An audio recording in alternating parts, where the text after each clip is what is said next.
O vereador do Rio de Janeiro, Carlos Bolsonaro, negou em depoimento à Polícia Federal a participação na produção e divulgação de conteúdos que atacassem o Supremo Tribunal Federal. Na oitiva, ele disse nunca ter utilizado dinheiro público para manter perfis em redes sociais. O filho do presidente foi ouvido como testemunha no inquérito que apura financiamento e organização de atos supostamente antidemocráticos. Ele foi questionado sobre a utilização de sistemas automáticos para difundir conteúdos produzidos pelo governo federal e disse que jamais foi covarde ou canalha a ponto de utilizar robôs e de omitir essa informação. Após 45 dias, a Procuradoria-Geral da República devolveu os inquéritos de alegadas fake news e dos supostos atos antidemocráticos.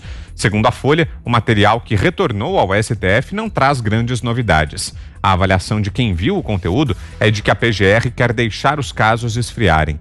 As investigações que miram alguns apoiadores do presidente Jair Bolsonaro têm o ministro Alexandre de Moraes como relator. A Polícia Federal, no entanto, decidiu chamar mais de 40 pessoas para ouvir no caso que apura esses atos supostamente antidemocráticos, entre elas 2 filhos do presidente, o deputado Eduardo e o vereador Carlos Bolsonaro, que teve o conteúdo do depoimento divulgado ontem pela imprensa. Os depoimentos foram marcados sem necessidade de decisão judicial, mas com o apoio do ministro Alexandre de Moraes. A PGR diz que ficou com os inquéritos de forma regular e que não criou nenhum embaraço para as investigações dos atos antidemocráticos, pois há cópia dos autos na PF. Há pouco saiu a notícia de que o ex-ministro Sérgio Moro também foi intimado a prestar depoimento como testemunha nesse inquérito. Ele foi convocado porque, na época dos fatos investigados, era ministro da Justiça. Guilherme Fiuza. Esse inquérito contra os atos antidemocráticos é o irmão gêmeo do fantasioso inquérito das fake news, que é o que a gente sabe que é uma dupla transgressão do exercício do poder judiciário brasileiro.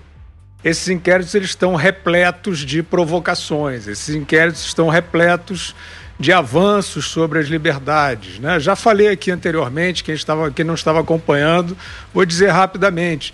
Inquérito que estabelece censura de plataforma de alcance internacional, né? O Facebook e o Twitter estão questionando isso na justiça. O Facebook depositou em juízo uma multa firmada lá pelo Alexandre de Moraes, para censurar, para mandar banir contas que ele escolheu, que o Alexandre de Moraes escolheu, colocando lá, ele pegou 16 pessoas e disse: essas pessoas, essas contas, representam uma ameaça de subversão à ordem, né? A gente estava falando aí anteriormente de ditadura, o Zé Maria estava falando, né, do ditador. É o tipo de alegação que faz um ditador. Agora, o que é isso, né? Isso aí que a gente está vendo é arrastar o filho do presidente para constranger o presidente, né? Para chamar o Carlos Bolsonaro, o Eduardo Bolsonaro, para dizer, como testemunha, não sei o quê, mas qual é a notícia?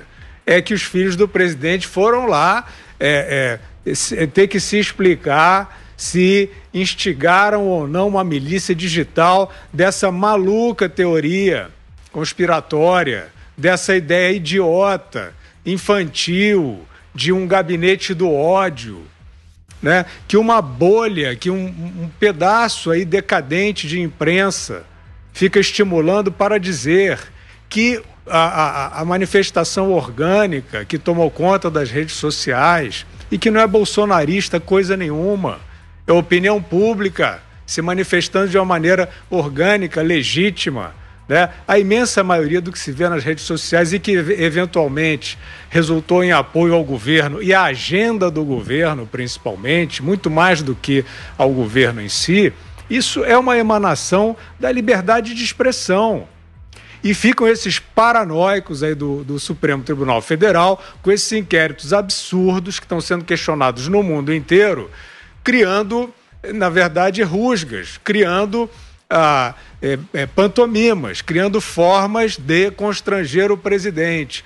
Eu acho, Vitor, um negócio inominável, eu acho um negócio desclassificante você inventar pretexto para arrastar o filho do presidente para dizer se ele é contra a democracia. Isso é um artifício político que não tem nada de jurídico nem de judicial. Isso é um artifício político que o senhor Alexandre de Moraes está lançando mão para jogar holofotes, e os holofotes que a gente sabe quais são, em cima dos filhos do presidente. Se eles tiverem questões para explicar, e tem outras frentes de investigação aí, negócio de gabinete do Rio de Janeiro, do outro filho do presidente, que tudo seja investigado.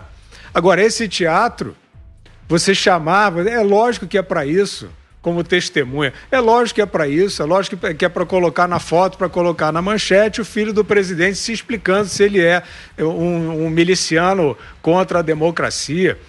Vejam o que se passa no país, vejam o que se passa no governo.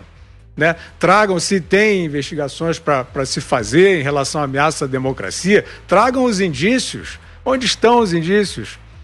Então é isso, o filho do presidente foi lá, a manchete é essa. É claro que nessa hora os mancheteiros, que são os plantonistas da crise, vão colocar as manchetes que eles quiserem. Carlos Bolsonaro nega que esteja contra a democracia, aqueles truques jornalísticos ali para você colocar na negativa a pessoa na situação de suspeita. Eu acho o seguinte, quer procurar nos Bolsonaros aí um ato antidemocrático, procure, ache e divulgue. Mas ficar inventando chicana, ficar inventando constrangimento, abusando de poder para criar situações teatrais, é realmente um absurdo. 2 minutos, Zé. Olha, a Lei de Segurança Nacional, ela hibernou por muito tempo, Ela foi elaborada ali nos momentos finais da ditadura militar, e a expectativa era de que com a nova Constituição de 88, ela teria sido extinta. Mas depois o próprio Supremo Tribunal Federal, que não foi Supremo, esses integrantes, o próprio Supremo, disse que a Constituição recepcionou a Lei de Segurança Nacional. Acho que estava no momento ali do Congresso se reunir e refazer uma Lei de Segurança Nacional, que eu acho necessária. Mas ficaram alguns pontos ali meio obscuros, sem saber exatamente o que é atentar contra a democracia. Esse inquérito aí, ele foi aberto porque nas manifestações públicas sempre apareceu e sempre aparece propostas lá sobre a aplicação do AI-5, no apoio àquela fala do deputado federal Eduardo Bolsonaro, e isso provocou um debate também, porque o presidente foi a um grupo de manifestantes no QG, que é o quartel-general do Exército em Brasília, e lá estavam faixas de intervenção militar. Esta proposta de intervenção militar tem como base lá um artigo da Constituição que fica meio dúbio. Eu não acredito nessa possibilidade, das Forças Armadas serem esse poder moderador e acima do Legislativo, Executivo e Judiciário. A Constituição fala em 3 poderes e não fala do 4º poder das Forças Armadas. E daí a dizer que o presidente cometeu crime de responsabilidade ao ir ao encontro desses é balela e é um exagero muito forte. E ato antidemocrático tem que ter algo de concreto, não é só uma defesa, porque a própria democracia, ela recepciona debates, ideias e propostas. Então, isso está dentro do escopo do que a própria democracia admite. E é mais um inquérito que apura chifre em cabeça de cavalo.